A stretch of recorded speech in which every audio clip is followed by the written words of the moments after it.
Metal Oh, we're Gets Me going. High, Hell yeah. episode 53. We've got Garrett Alvarado from the band Maul, our second member of Maul. We had the chance to talk to your guitarist, Lamb, fucking awesome human being. How are you doing on this fine day, man? It's been a long one. I've been chilling now, smoking a bunch of weed. Uh, Trying to get through the line cook life, just Yeah, more. Yeah, but I only work 3 days a week Man, now, so that's cool. That's cool, man, I man. feel that, brother. Fucking, and we all know that fucking The work grind. life. We Yeah. both right. just me and Al just got home. I pulled up in my car, threw on a shirt and some shorts, and fucking, we're getting this shit going. Yeah. Yeah. Okay. Hell yeah. My Respect to the my grind. employer is not getting any airtime. We're going phobophilic today. Not fucking Got some body Turlock box Chrysler going. Dodge Jeep Ram. Man, we really like your band. You're a band that I feel like, obviously I know you guys have been doing your thing for a couple years, but I feel like last year's with a great album like Seraphic Punishment, you guys really hit like a sick stride.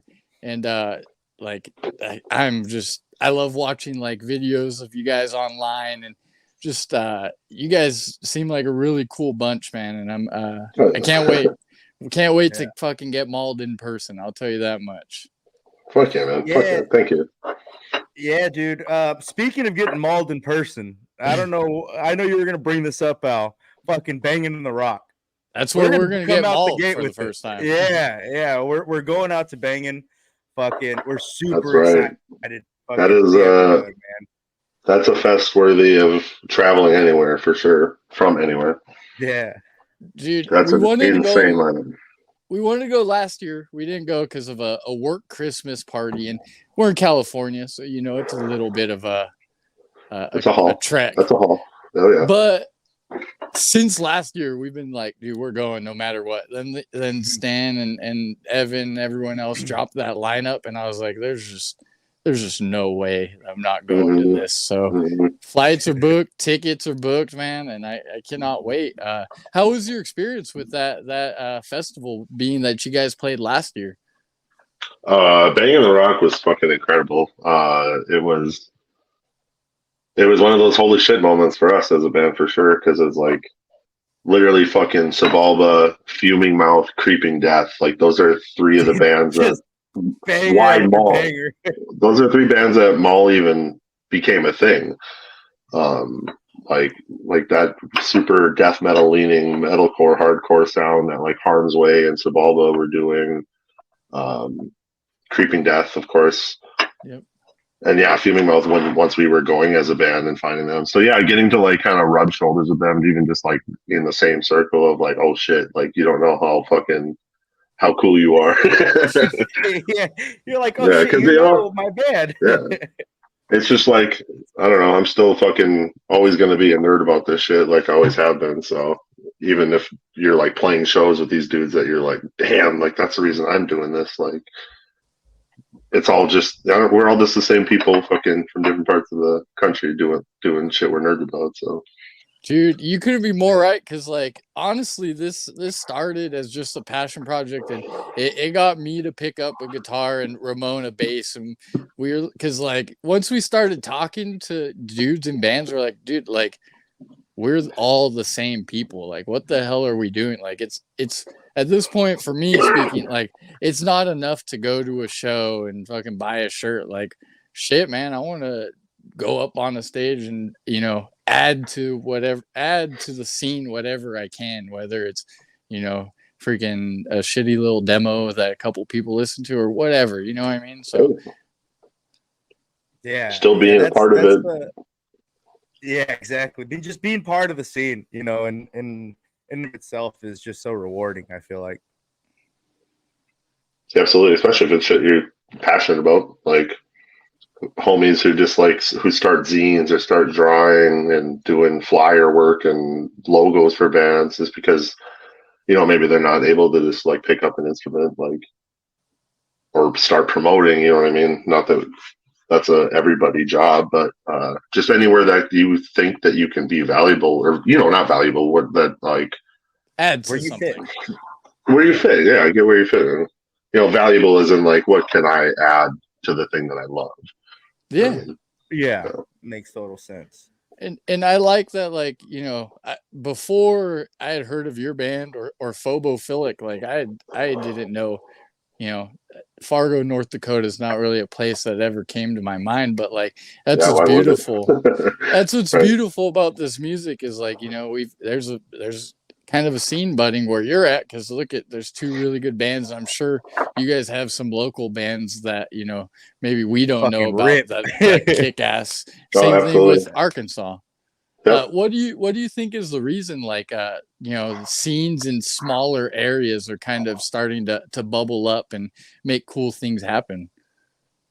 Um, I mean, I've said this in a lot of podcasts I've done, but like Fargo, especially, you know, it's my own experience, but like, there's not a lot here for like alternative, uh, you know, lifestyle or alternative people, like groups of friends and artists and stuff, other than the art community, and it just happens to be super super strong. So like everyone involved in it really gives a shit, um, and it's kind of just like you know, allowing those grounds to for younger kids to grow and see like, oh shit, this is cool. Like there is something like because I grew up in a school like an hour and a half away from Fargo, and there was no music scene at all. No, like I was a freak for wearing black and trip pants and shit like that.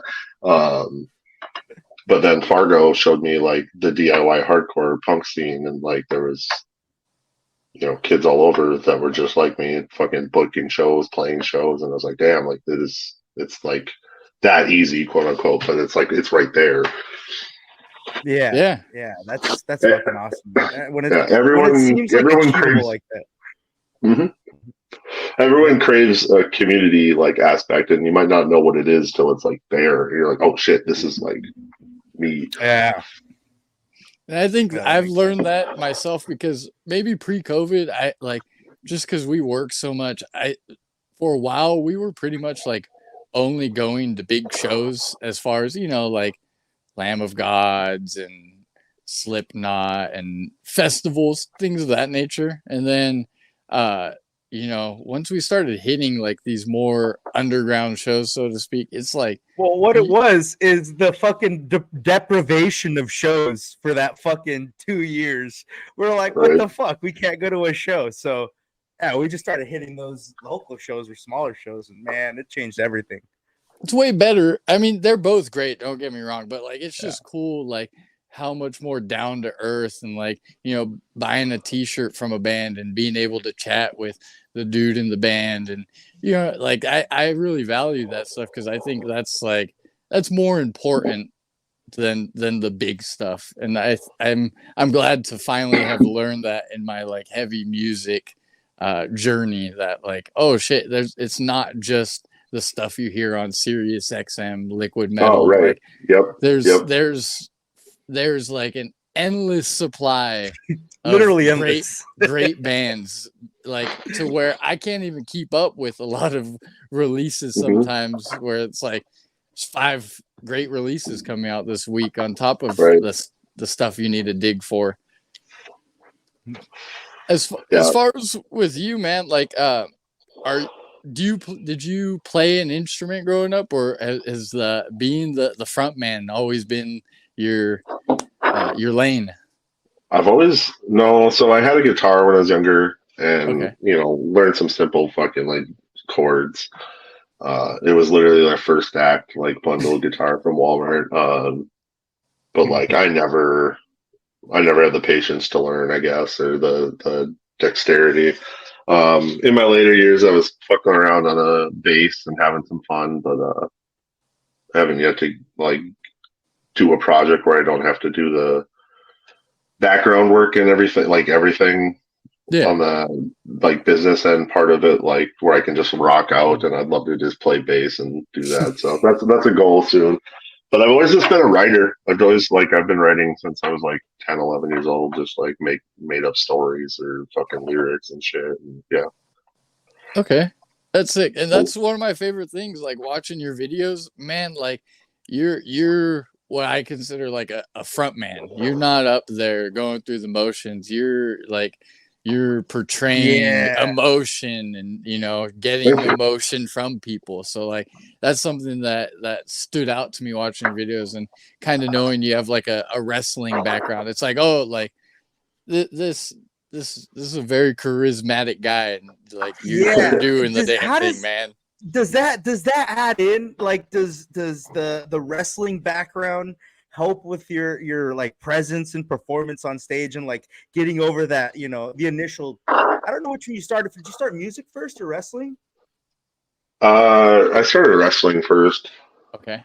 Did that help with like the nerves on stage, when you first started? I think so. I don't know if I ever necessarily had like performance nerves. I've always just wanted to perform, like really, really young and shit. Just always, and I literally, the dream has always been like rocking or wrestling, and I kind of got to do them both too. So that was, I always had like a one track mind on that, but it's, it's all wrapped around like performance art, I guess. But yeah, I absolutely use so much wrestling, psychology and booking and promoting on everything that I've ever done in Maul. Almost instinctively, just because I grew up on wrestling too, you know what I mean? So it's not like I'm trying to promote this like wrestling. It's just like I know how things can be presented. You know what I mean? I know exactly the point I want to get across, or I have like end games, or like a release or some merch that's coming out, and I have that long-term date, and then I work backwards, just like wrestling, to like the best way to get to it. I don't know. It's a bunch of nerd shit, but yeah. No, I love that. I love that shit. Yeah. And just, promoting and believing and encapsulating, because like it's not fake to me, like music, like that's like I definitely like just laugh and smile and have a blast on stage and let the music like flow, but sometimes it is fucking like, I'm gonna tear your fucking head off, like try me. It's the music, it's part of it. I think just that's cool though. Thank you for saying that shit. No, yeah, man. Man. Go ahead. You go. I have wanted to know, do you feel like there's a big crossover with heavy music and wrestling? Do you feel like there's like like an overlay that happens there?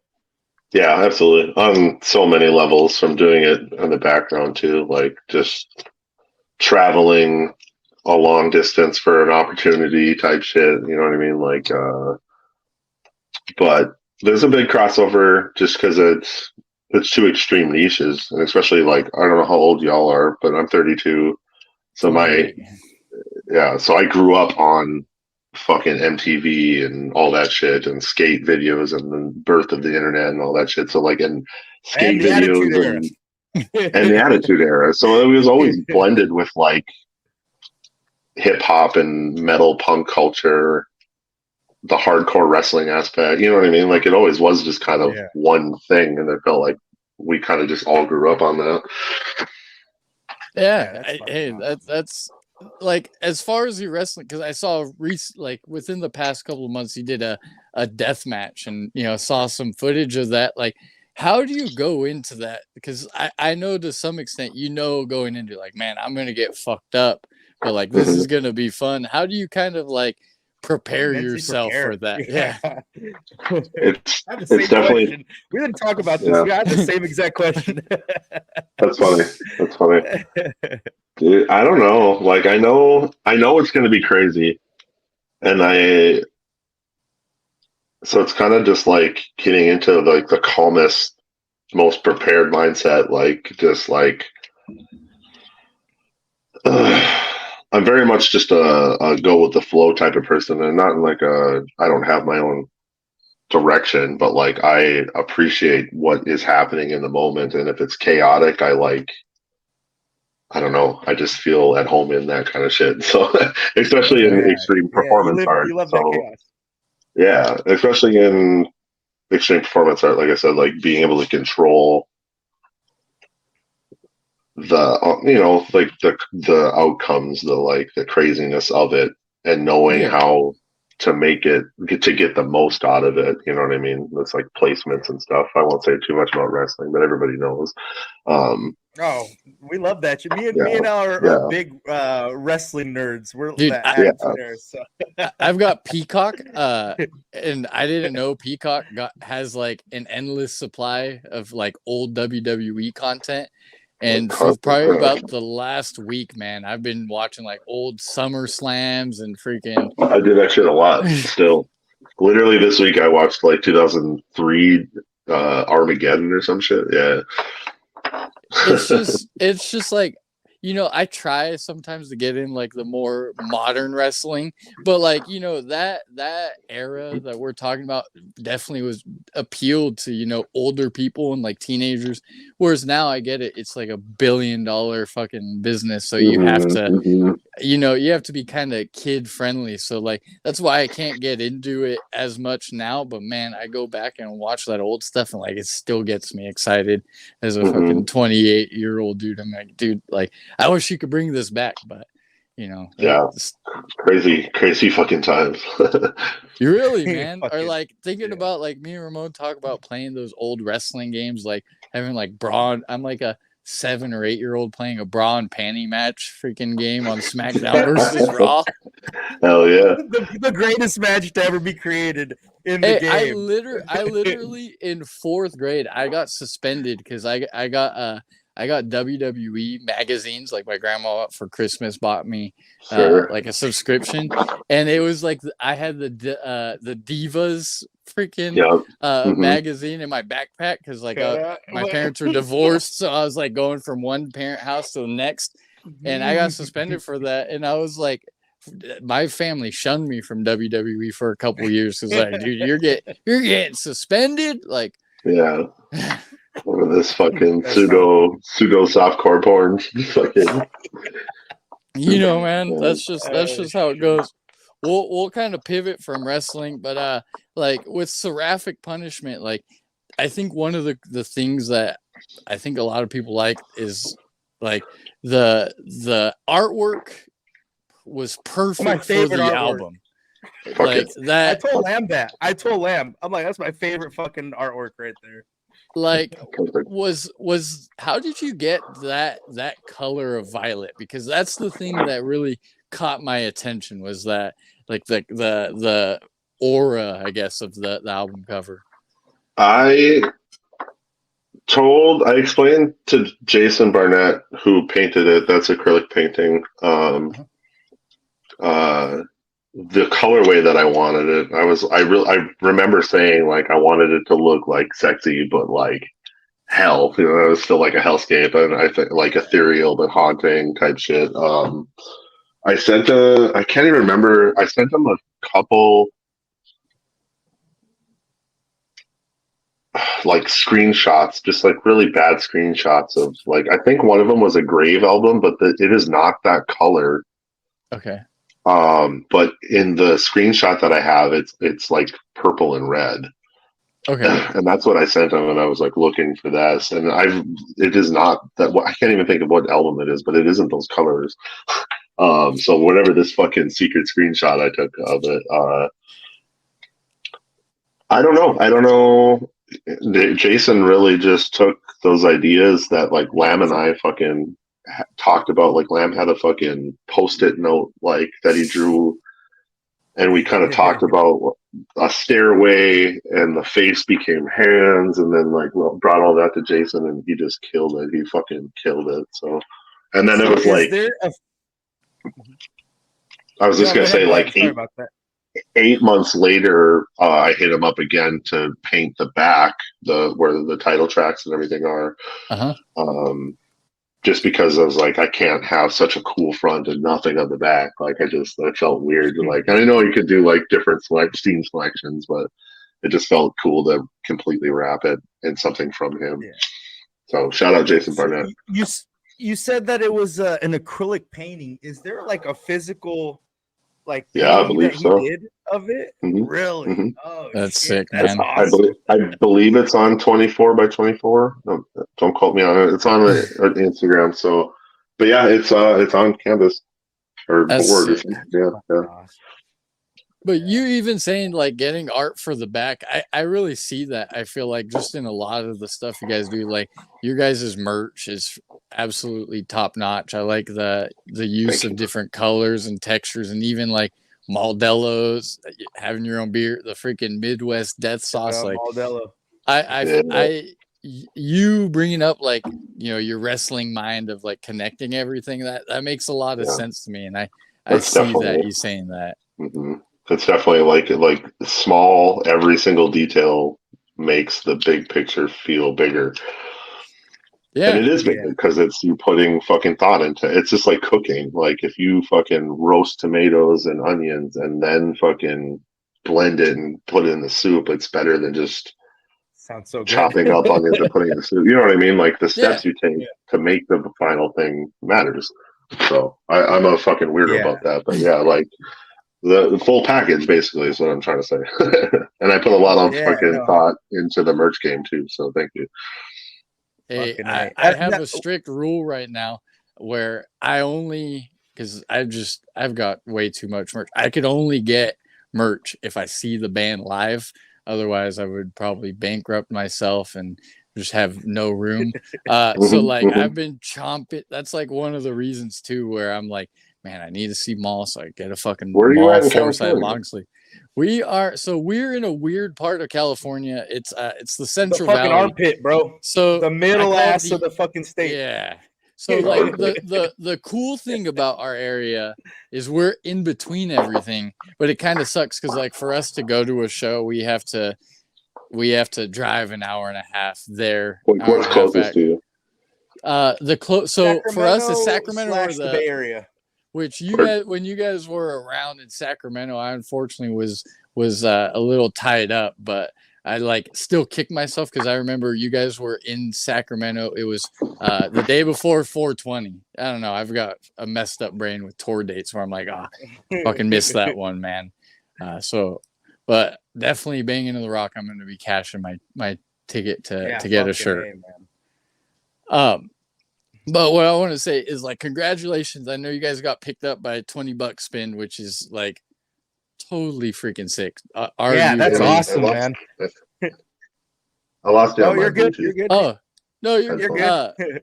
my bad. I wanted to say congratulations on the $20 spin pickup because I mean anyone who knows heavy music knows that is like one of the best labels right now in the game. Anything they put out, is like could probably be an album of the year contender or EP of the year contender.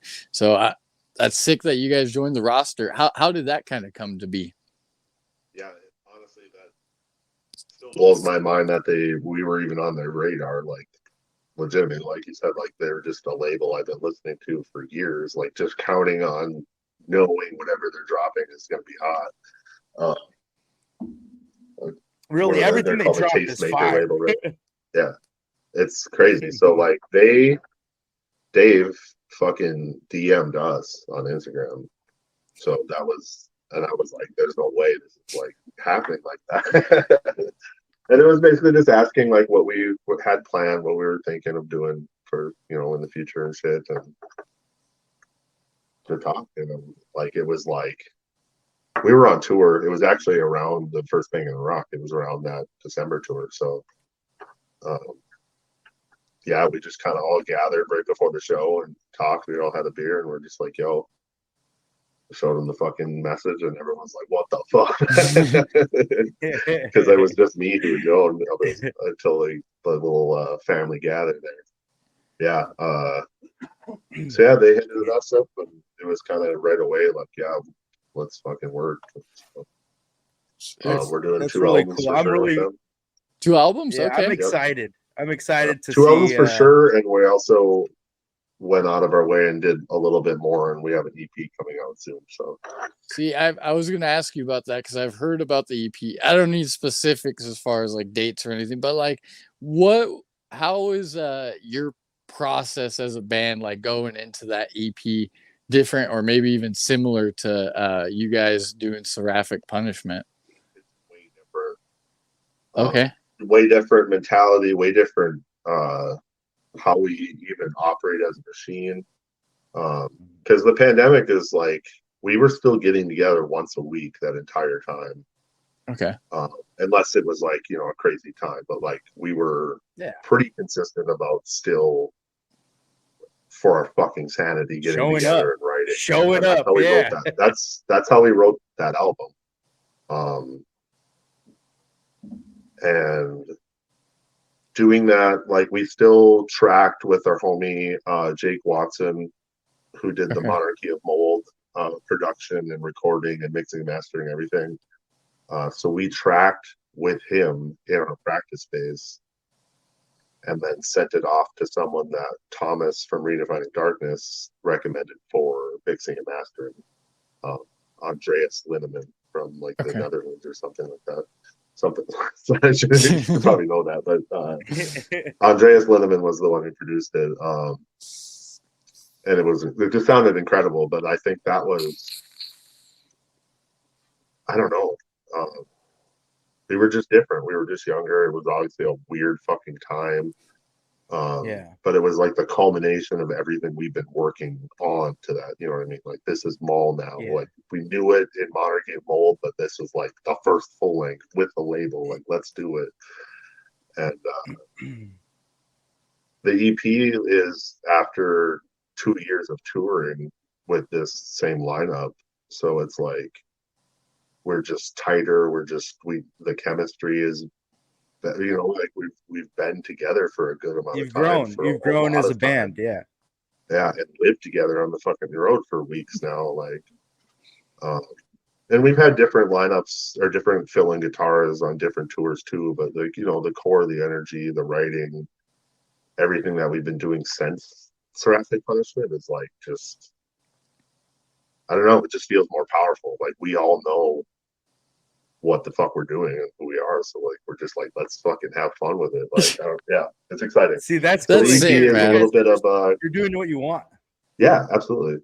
And it was like the Thoracic Punishment release and reaction and success of touring ourselves was like the reaffirming, like, all right, let's fucking do this. And so yeah, now this EP is just like confident Maul. Sick, man. I can't awesome. wait for that. Is Maul your first touring band? Yes. Yeah. Okay, that's sick. How has touring America been for you? Like, as far as like, what were like some things you really enjoyed about touring, and then maybe some things that were difficult about touring? So we had toured, and I'm saying tour accounting is like we left multiple states, you know, string of fucking 3 or 4 shows or more, you know. Yeah. So we have done a couple of those before the pandemic, and nowhere near making money. You know what I mean? Fair. Like, yeah, getting out there, very similar to the independent wrestler aspect of like, damn, I hope they just remember our name. The love of it. Yeah. And just trying out, you know, playing everything. I still love the DIY aspect of basements, coffee shops, donut shops, fucking all kinds of shit that we've done. But yeah, no like success other than, you know, we made it, we were alive, we had fun. You know what I mean? Yeah. So like doing the first tour after the pandemic, especially when we had, after the shutdown, a lot of people around the country found us out just by being at home. So like it made touring and kind of some of the bands that we had already hooked up with easier in my mindset of like, oh shit, we know Gordon Briggs from Chicago, we know Hanging Fortress from Toledo, or fucking Torn in Half from Boston. Like we can build a run off of that and fill in the blanks type shit, because it's still just me DMing and emailing, booking all these tours. And it's sorry, I might be going off on a tangent. The comparison of it though is just like, once we got out there and it was like, you know, really good to us, and we kind of just had a better understanding of between those 2 years of being a band. I don't know, just finding your groove out there and like, 5 shows in, 6 shows in, and everybody's just on their game. Like it's like clocking in and just having a blast every night in a new town with fucking friends in different places. It's just, I don't know. So that aspect of touring has just been incredibly rewarding because it's like going back to that community shit. It's just like, Yeah. I've always been crazy Yeah. for this. Yeah. I can't imagine how, like, because you said that you guys like were together every week during the pandemic. Like, I can't imagine how close that got you guys, because there was nothing to do at that time, and I feel like it got the heavy music just community in like together a lot more, because there's so many collaborations. And like, I don't know if it was like this because I wasn't paying too much attention, but just like the collaborations and like the different bands interweaving. Now that what I see is fucking awesome to see. I love that. I love seeing everybody promoting each other and boosting each other. Right. I want to go back to that getting together every week in the pandemic. Like we saw ourselves at like some of our lowest points. You know what I mean? Like some of us were really fucking going through. That was a hard time, just fucking in your house by yourself, And it opened up as a band. It opened up just sitting together in silence or fucking letting someone just vent a bit about what they're going through, fucking cracking a beer. You know what I mean? Like just that like ritual during that fucking low part definitely like built like Maul's connection. Fortified you guys. Yeah. It fortified you guys 100%. Like, like I said, it's all easy. That wasn't an easy time. Yeah. So I didn't even think about that till you said that, but it's like, damn, like we really did like build on that shit together because we were all just 100%. There. The one consistent was that fucking practice day. Yeah, and that's what you had. You looked forward to that. Something during a shitty time, you're like, oh, I just have to make it 2 more days. I get to go hang out with the boys, fucking crack a couple drinks, vent a little bit, fucking belt my shit out. By the way, you have one of the mightiest fucking voices, I gotta say, man. Fucking as a front man, dude, your shit is nuts. I actually had a question about that. Do you practice that on like a daily basis, or is it something that just comes naturally because it's fucking mighty? I wouldn't say naturally, or it didn't come naturally at all. Like I've been trying to do vocals since I was like 13. When I was first getting into death metal and just blowing away, I'm like, how the fuck do I sound like that? Like, because I was already obsessed with like Slipknot and Korn and shit like that, like screaming heavy music, but like hearing 6 Feet Under and Cannibal Corpse and Dying Fetus kind of deicide, like all that within like a year was like, and then Black Dahlia Murder, rocket ship, high and low, like. Yeah, it was just like, how the fuck, like, I've said this on every podcast too, but it was like years of pissing off my dad in my room, just screaming along to shit. It paid off. So yeah, and then Lamb and I were in our first band together in like 2008. Okay. Shit. So you and Lamb have known each other for a while. Since 6th grade. Shit. Holy shit. All right. That's awesome to hear, man. You guys have really stuck through a lot of shit together, huh? Yeah, I mean, and, different ways and different paths, and then the last obviously 7 to 8 years we've been close as fuck again, and like having that connection too, just like, oh yeah, like we had a shitty MySpace deathcore band together. Like, hey, you know what, our man? first shows ever were together, so. People want to hate on deathcore, and I'm not I don't listen to a shit ton of deathcore now, but that was that was my step from Slipknot, No,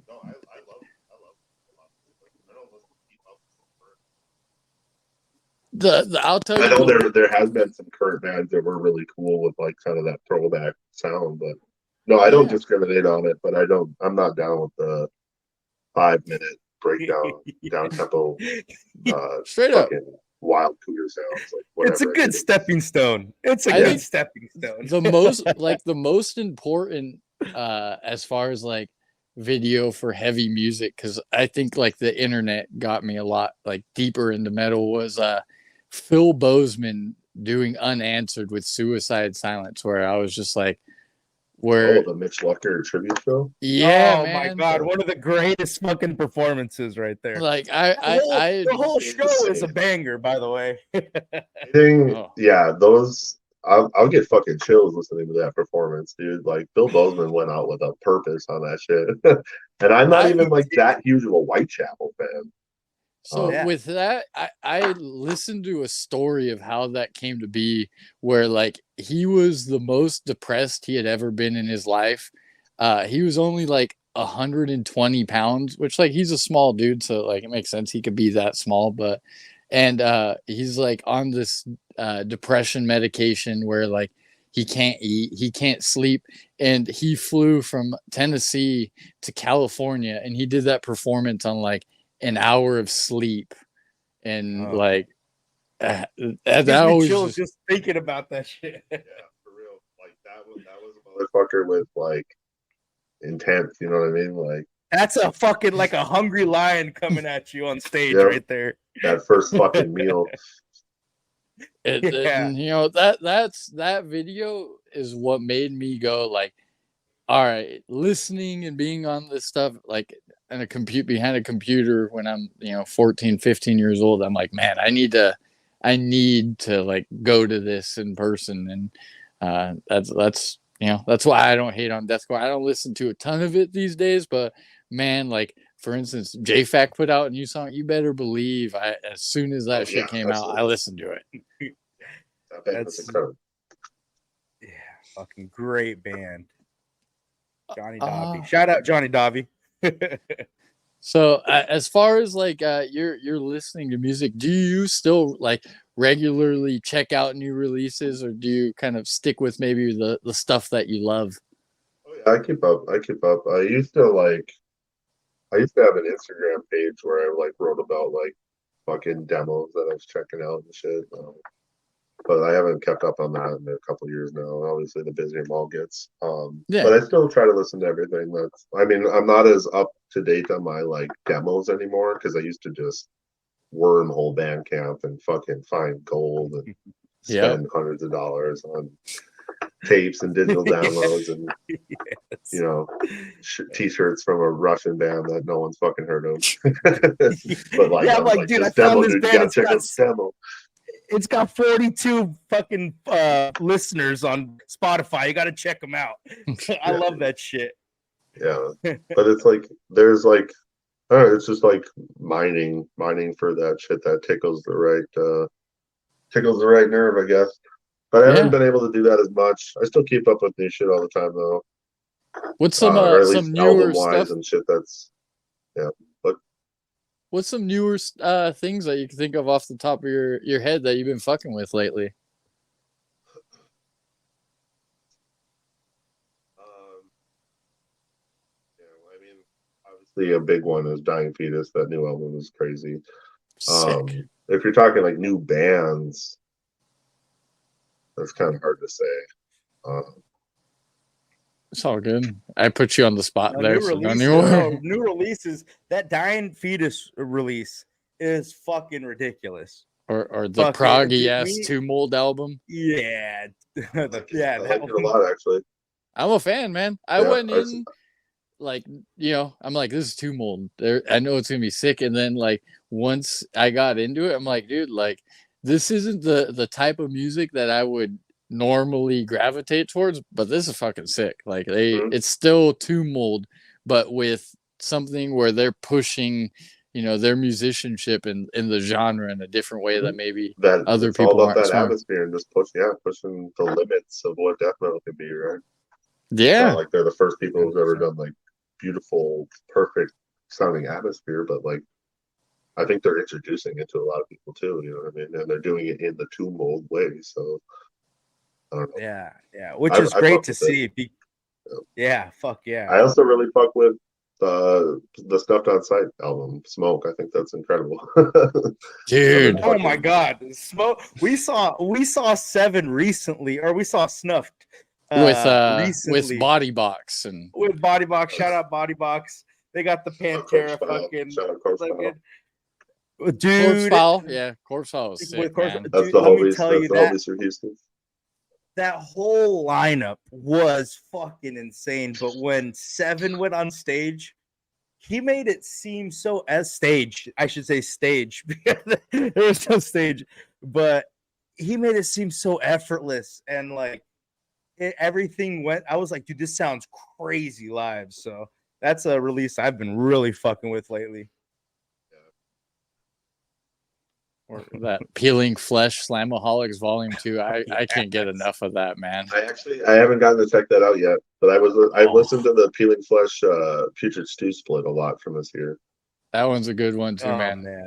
That even Shout just out, Cody. Putrid Stew had an EP, like a just self-release EP earlier this year that I love, and I always tell Ramon, like, the way I wish I could listen to that album is like in a 1991 Civic with like some blown out 12s in the back, because that thing would bump, bro. Yeah, that is a very specific setting too. You know, I know exactly what you're talking about. I'm glad that I'm not the only one, because I'm like, I hope people know what I mean when I say that, because I mean it in the best way. Like, this sounds so nasty that I need to hear it in the nastiest way I could possibly hear it. And that's my favorite part about death metal is, like, I think of as, you know, me learning the guitar, which I wouldn't say I know how to play guitar, but I consider the guitar a very beautiful instrument. But I love with death metal in particular that you're using a beautiful instrument to create disgusting sounds. Like, I love that, like, duality of like, this shouldn't be this way maybe, but like, my God, this is what like my brain needs in life. It's all about that distortion.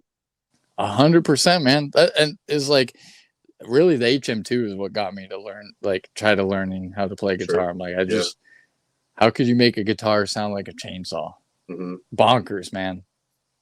Yeah, I don't know. Yeah, finding that vibration that tickles you. Fucking, I don't know. I'm all about that shit.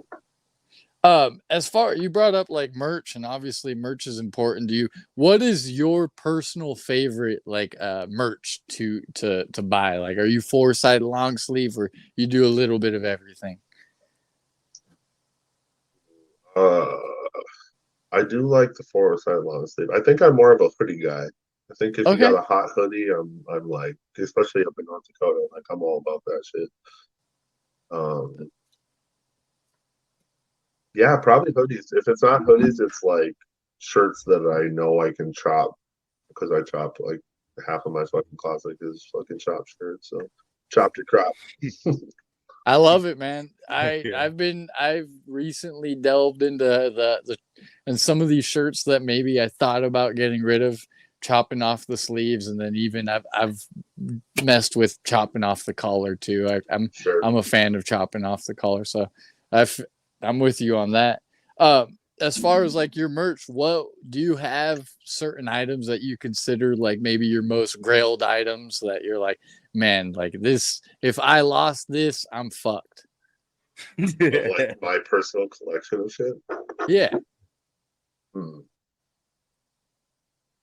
I do have this insane,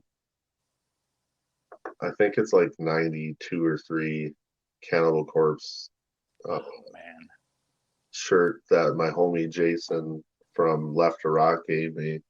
Okay. And it's like paper thin. It's so fucking soft.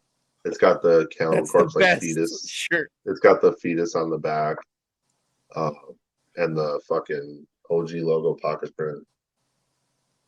It's fucking crazy. I don't like I don't like buy vintage shirts like that because I don't have money like that. I'm with you, man. I also, you know, it's a gift from a fucking. It's a cool ass gift from someone that like knew that I would fuck with it, and I'll cherish it for that.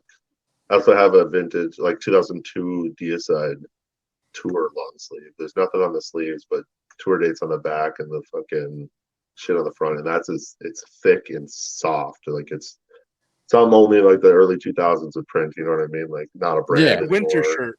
Yeah, that's So yeah, those two like gifts, I cherish those. That's sick, man. That's one of my favorite things about being a metal fan is the merch. Like it is. I don't know why it's so important to me, but like every day when I know I'm gonna step outside of my home, I'm like, man, who am I gonna rep today? Because for me, when I wear a shirt, I hope that somebody will be like, hey, what is that? And then you can point them in that way. But a lot of times, what really happens because we're in a more conservative farm area, I just get some really weird looks. But like, hey, I Yep, wish I could care, man. yep. I know all Dude, about that. I wore this exact shirt to go pick up some fucking nachos from my local Mexican restaurant.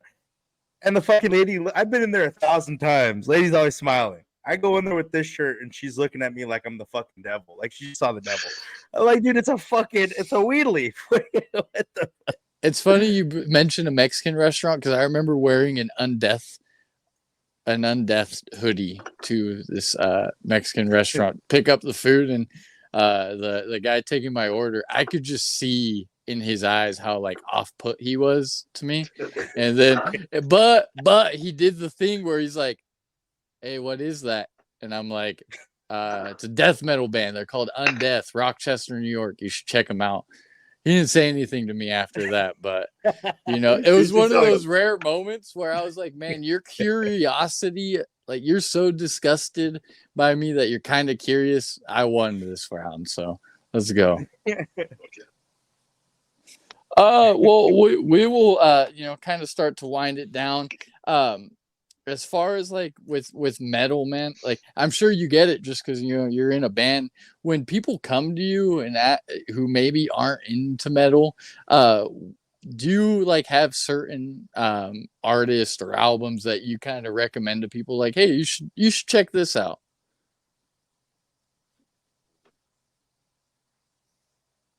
No, I don't. Nothing I could think of off top. Um, I usually ask people like, what's the like heaviest like rock or metal band they've ever heard, and I can kind of like Gauge it branch from off there. from that. Maybe you know what I mean? Like, okay, like a lot of people say Five Finger Death Punch or fucking, you know what I mean? Like, I get it. Like, uh, again, right now I wouldn't be able to fucking pinpoint. Hey, Oh, I'm you with like you. Five Hey, Finger Death man. Punch? You might like fucking It's Blueberry. funny you mentioned them because like my dad is a very like normie dude, and like like he showed me metal when I was young as far as like Pantera, Metallica, like the more basic stuff. But my dad's a big Five Finger guy, and I'm always like I always mess with him. I'm like you listening to some Kyle core, man. I saw Five Finger Death Punch in 2007. That's before they were really anything. That's when I heard about him. The Bleeding was like that first song, and I'm not gonna lie, I That was fucked with during them. that shit. I fucked with them at first, and then like yeah, but it's I mean, okay. it's concert rules, but I would never ever see them ever again. But I like don't in like that time Yeah. period, yeah, absolutely, dude. dude. I was They're like, cop metal. Like yeah, I they're was like 16, 17-year old getting drunk every fucking weekend. Like that shit ruled, dude. yeah, and like I'm trying. I used to be very elitist in my where like if there's clean singing, I don't want to hear it. But like now I try to come at it where like there's no such thing as bad. There's just things that are made for you, and that's 100% not made for me, unfortunately. But hey, Yeah. No, yeah, we, I mean, we ending the talk on Five Finger Death Punch talk. hey, I'm I'll stick to my Undergang and Maul and Terminal Nation. You go ahead and do your fucking your thing. Uh, the last thing I've got for you is how does metal get you high? It just feels the most primal to me, and that's big to me because I'm a pretty simple dude, and I like a lot of the shit that we live in is like made up and just busy, noise, and I like the basics and I like what's real and like that kind of aggression and drum beats and rhythms are just speak to me. So yeah, Hey, I like that that's the primal feel I get from it. I get that, man. Like You it's couldn't have funny said it any better. yeah, it's funny you bring up like the simpleness because there's this fad going on where like guys think about ancient Rome, something like that. My girl brought it to my attention. She's like, "Is it true that guys like always think about ancient Rome?"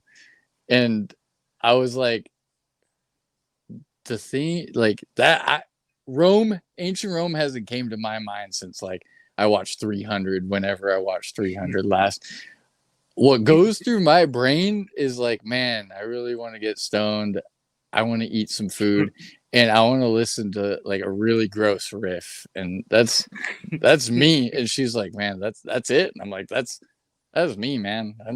It's very caveman like. Al's always telling me I'm the most caveman motherfucker he knows, because I mean, yeah, the simpler for me, the better. That's all I want is just Drink, a nice sleep, smoke, fuck yeah, you got to add that. I love it.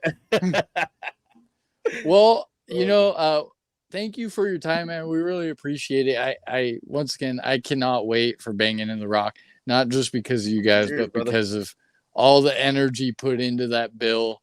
Like I'm really excited for that, and I cannot wait for new music, man. I know you guys are gonna deliver, and hearing you saying this will come out on Friday, so that's what, the 22nd. So I look forward to it, man. Is it? You want us to wait a little bit? We could wait on a certain day. No, if you it's want fine. us to. It's fine. I don't know how soon. Yeah, don't worry, man. It's not that soon, but it's next month. I'm not here Okay, trying to okay gain then. anything from you, so don't even trip, man. I look forward to it, and hearing you like saying that you feel like you guys have all leveled up gets me really excited, because that's confidence helps a lot, man, and that's one of the things. You being a front man, I see you oozing confidence, man. Out here posting Fucking hog on the internet and shit. in the best of way. By the way, Hold up, we can't one of talk the about that. We can't talk about that. It's behind the paywall. Yeah, nobody listens to the end. Nobody listens to the end. We're good. That's funny. Well, you and Peter Steele, man, the only metal front man. Respect. I love it. Make death metal sexy again. That's our only goal. Yeah. Hey, we'll end it on that, man. Thank you. Hey, all right, brother. Hey,